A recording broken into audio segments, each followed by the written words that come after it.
Hey everyone, today our group will discuss to you the chapter 5 of our book, which is the Expenditure Cycle Part 1, Purchases and Cash Disbursement Procedures. We all know that expenditure means the act of spending money. Therefore, the objective of the expenditure cycle is to convert the organization's cash into raw materials and to human resources to conduct a business.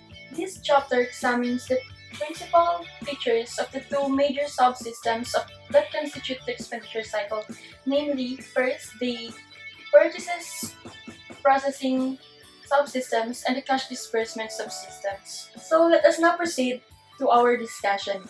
First, the conceptual system. Focus is on what needs to be done and not how it is accomplished. So there are various stages in the process, which we will examine specific documents, journal and ledgers as they are encountered. Under the conceptual system, we have the purchases processing procedure, which includes the tasks involved in identifying inventory needs, placing the order, receiving the inventory, and recognizing the liability. The relationship between the tasks are presented in this data flow diagram. As we can see, this data flow diagram has summed up all the steps that needs to be done in purchasing journey. We have two business types, which is the manufacturing firm and the merchandising firm. First up, we have the manufacturing firm, which purchase raw materials for production, and these purchasing decisions are authorized with the production planning and control function. While under the merchandising firm, these firms purchases finished goods for resale, and the inventory control function provides the purchase authorization for these kind of firms.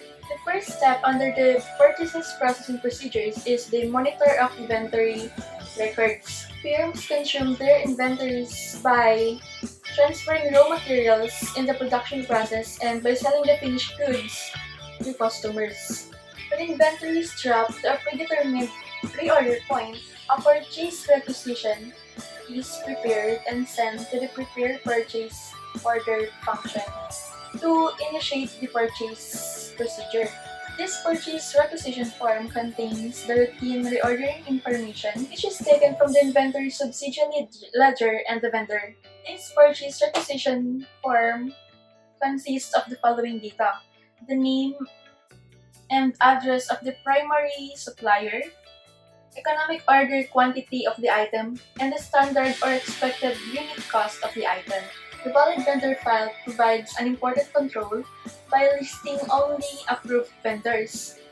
The purpose of this is to ensure that the organization purchases inventories only to those qualified and authorized vendors. This also helps reduce the vendor fraud schemes.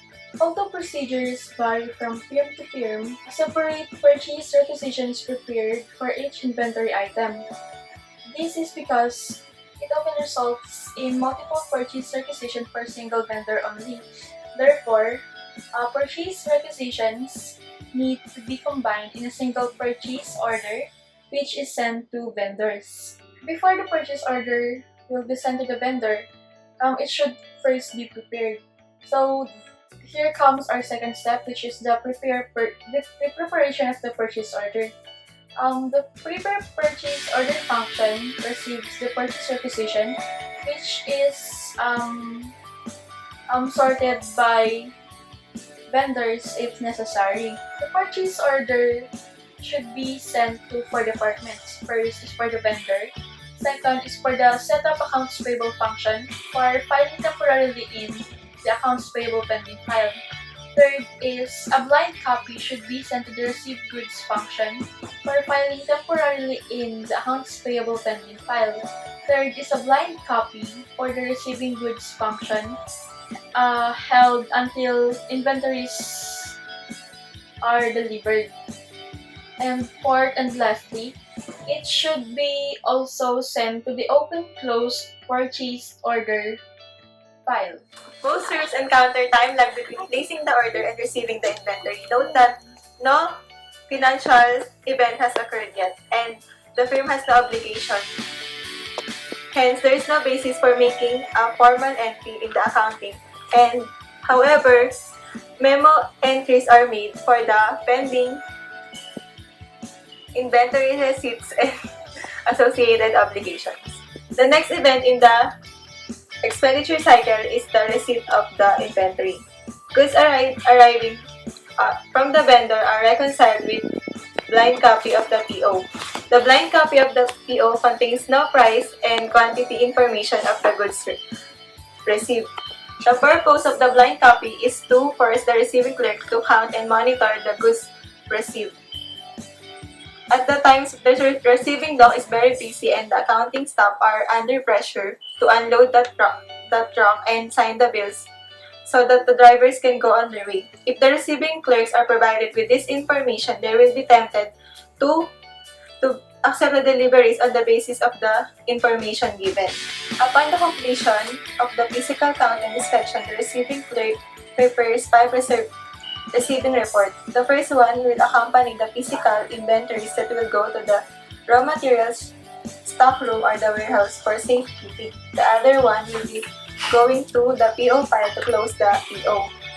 The third receiving report will be sent to the accounts payable function to file in the accounts payable pending file. The fourth copy is sent to the inventory control for the updating of the inventory records. And for the final copy will be placed in the receiving report file. The next step in the expenditure cycle is update the inventory records. The inventory valuation method procedures may vary somewhat among firms. Organizations that use standard cost systems carry their inventories at a predetermined standard value, regardless of the price actually paid to the vendor. Posting to a standard cost inventory requires only information about the quantities received, while in actual cost, inventory ledger requires additional information such as a copy of the supplier's invoice when it arrives. The next step in the expenditure cycle is setup of accounts payable. During this course of transaction, the setup AP function received a temporary filed copies of the PO and the receiving report. The organization here has received the inventories from the vendor and has incurred the obligation to pay for the goods. And the AP clerk summarizes the entries in the purchase journal for the period and prepares a journal voucher for the general ledger function. Assuming the organization uses a perpetual inventory method, the journal entry will be debit to inventory and credit to accounts payable. While if the firm uses periodic inventory method, the entry will be debit to purchases and credit to accounts payable. As an alternative to the accounting payable procedure that is discussed earlier, some firms are using vouchers payable system. Under this system, AP department uses a cash disbursement vouchers and maintains a voucher register. After the AP clerk performs the three-way match, which is this, and this, he or she prepares the cash disbursement voucher to approve the payment. Vouchers provide improved control over cash disbursement and allows firm to consolidate the several payments to the same suppliers. And this will help the firms to reduce the number of checks treated. This is an example of a voucher cash disbursement voucher. This includes the single payment for the number of transactions to a single supplier. Tapos, each voucher is recorded in the voucher register. As I've said earlier, the AP department maintains a voucher register where each voucher is recorded. The voucher register reflects the AP clerk files the cash disbursement voucher along with the supporting documents in the vouchers payable file. And this file will be billed to the open file, which is the final paper to be transferred to the company's general ledger. Last step is the post to general ledger. The general ledger function receives a journal voucher from the AP department and an account summary from inventory control.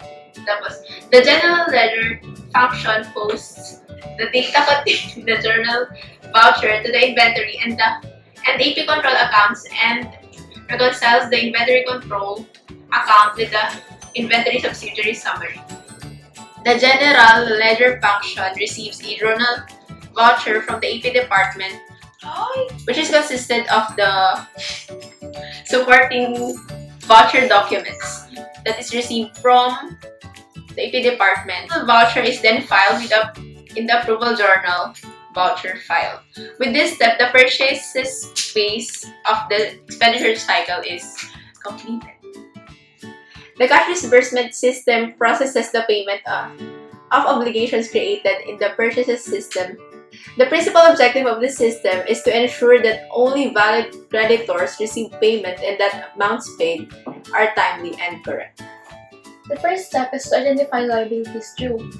The cash disbursement process begins with the accounts payable department, wherein each day, the accounts payable clerk reviews the open accounts payable file for items due for payment.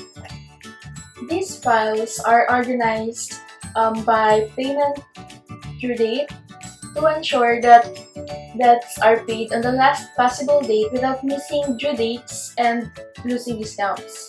The clerk sends payment approval in the form of AP packet. The AP packet consists of the purchase order, the receiving report, and the supplier's invoice to the cash disbursement department. In order for us to prepare the cash disbursement, the cash disbursement clerk should receive first the AP packet and reviews the documents for completeness and clerical accuracy. For each disbursement, the clerk prepares the check and records the check number, the dollar amounts, and other pertinent data in the check register, or which is called the cash disbursement journal. The negotiable portion of the check is sent to the vendor or the supplier. Then a copy of it is attached to the AP packet as a proof of payment. And the check copy is filed in the department. The clerk marks the AP packet paid and then return it to the accounts payable clerk.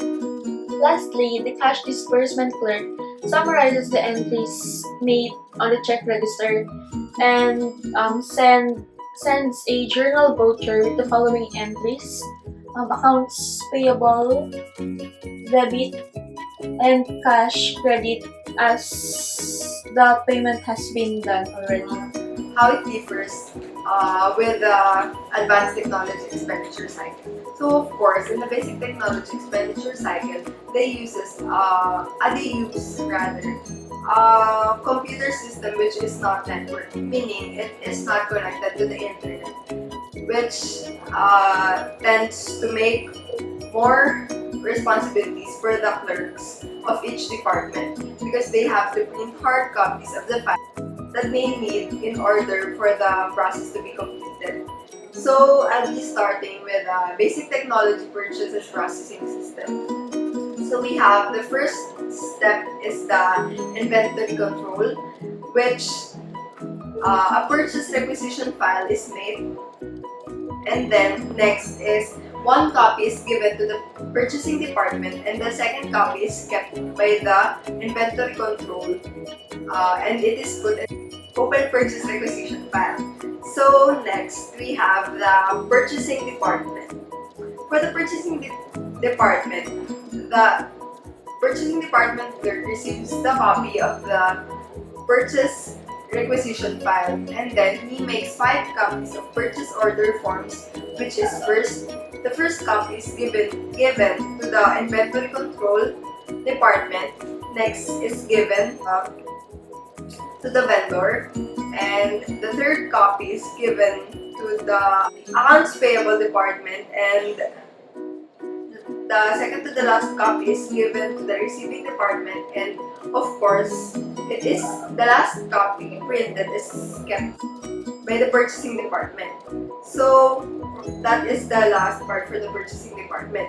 Now moving on to the next department, which is the receiving department. So of course, the receiving department receives the goods sent by the vendor, and also the packing slip from the vendor.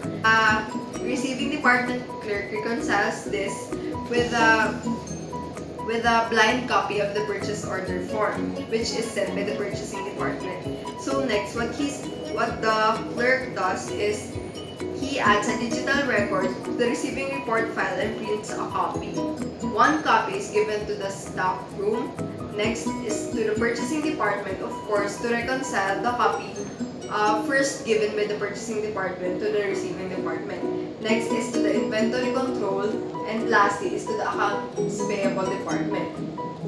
So for the next step, we have the accounts payable department, in which in the accounts payable department, the accounts payable clerk reconciles the invoice, the purchase order form, and the receiving report given to his department by the preceding departments.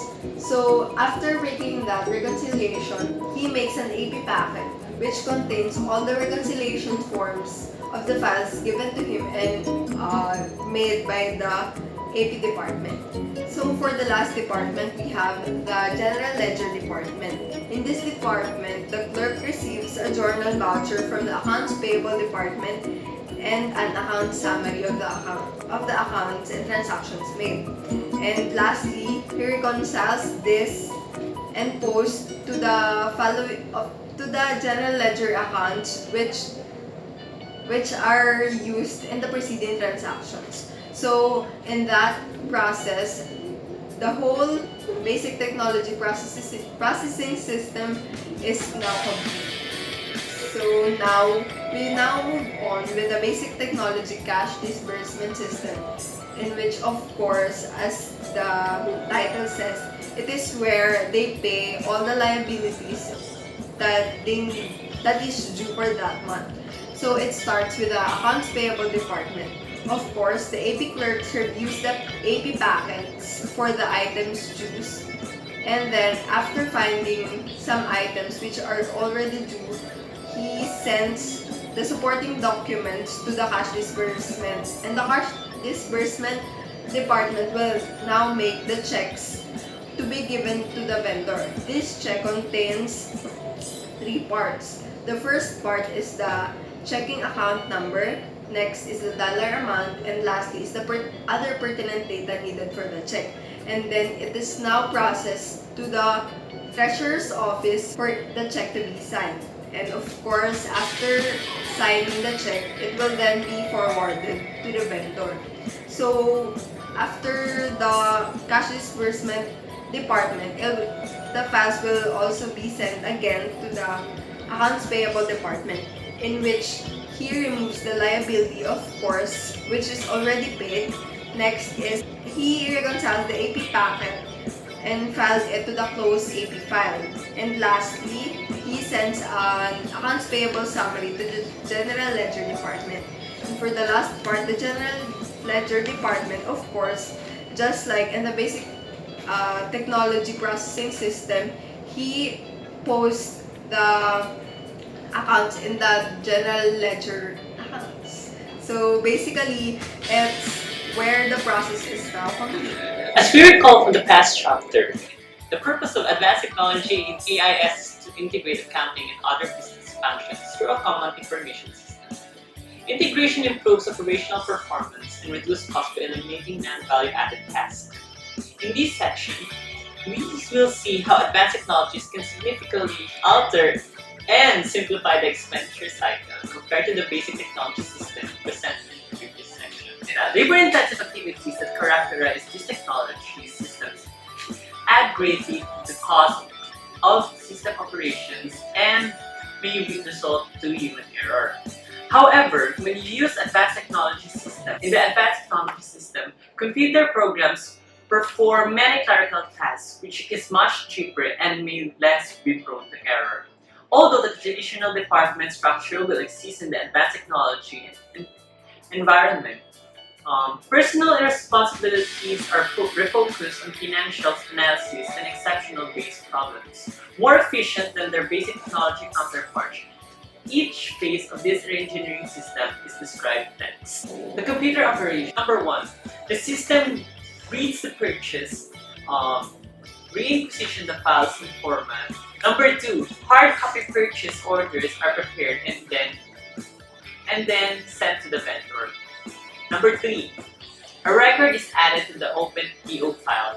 Number four, and lastly, the digital connection listing of POs is erased, which is downloaded by the department. When the receiving department, the record is added viewing report files. Number two, the quantities of this received are marked and then sent over to the PO, and the PO decides placing on the report's number in the PO added file. Next, the inventory subsidiary reviews are uploaded in Reflect to receive the inventory items. Lastly, the general ledger inventory control the account and is uploaded. Many companies engage in business-to-business transactions use the vendor invoice file as a substitute for the traditional purpose journal and accounts payable subsidiary ledger. The invoices in the file provide a chronological order of total purchase of the period, and the unpaid invoices at any point in time constitute the organization's accounts payable. An integrated cash disbursement system. The cash disbursement system in which the organization makes vendor payments with hard copy checks that are needed to the vendor. Organizations that use electronic funds transfer to transmit payments employ different procedures described in Chapter 12. Each day, the due date fields of the vendor invoice records are scanned for the items due.